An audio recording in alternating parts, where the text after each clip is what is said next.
C'est donc dans une semaine, hein, Julie, qu'on va connaître le prochain gouvernement à Ottawa. Oui, et selon Québec125.com, des luttes serrées se dessinent, Sébastien, dans 3 circonscriptions de la région. Et c'est vrai pour les circonscriptions de Beauport, Limoilou, de Québec et de Beauport, Côte-de-Beaupré, Île-d'Orléans, Charlevoix. Le vote par anticipation se terminait aujourd'hui. Quel est l'enjeu maintenant donc pour les candidats alors qu'on est à une semaine de la ligne d'arrivée?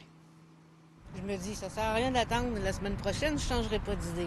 Fin du vote par anticipation aujourd'hui, alors que des luttes s'annoncent chaudes dans la région de la capitale nationale.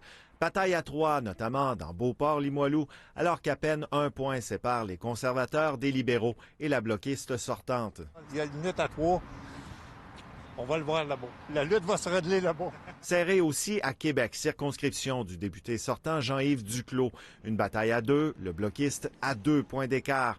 Plus à l'est, dans Beauport, Côte-de-Beaupré, Île-d'Orléans, Charlevoix, les conservateurs pourront-ils aller chercher le siège appartenant au Bloc québécois? Là, on est dans des égalités statistiques au final.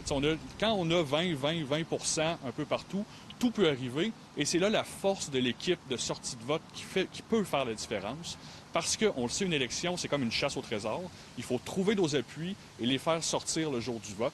Et une équipe qui manquerait d'organisation, une équipe de terrain qui serait plus ou moins là, pourrait échapper des votes qui sont précieux parce qu'il faut convaincre les gens de nous appuyer, mais il faut aussi les convaincre de se déplacer le jour du vote et c'est ça qui compte.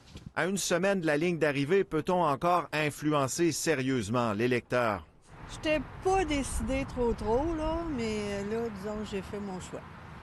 Et là, il n'y a plus rien qui peut vous faire changer d'idée? Je penserais pas. La campagne s'est déroulée, beaucoup de gens ont déjà pris position. On l'a vu avec le vote par anticipation qui a été très populaire encore une fois cette année. Alors là, vraiment, on est dans une logique de prendre ce qui fonctionne et de le répéter le plus possible jusqu'à la fin pour essayer d'aller chercher les derniers électeurs indécis, celles et ceux qui restent à convaincre. La parole est aux électeurs. On connaîtra le prochain gouvernement lundi prochain.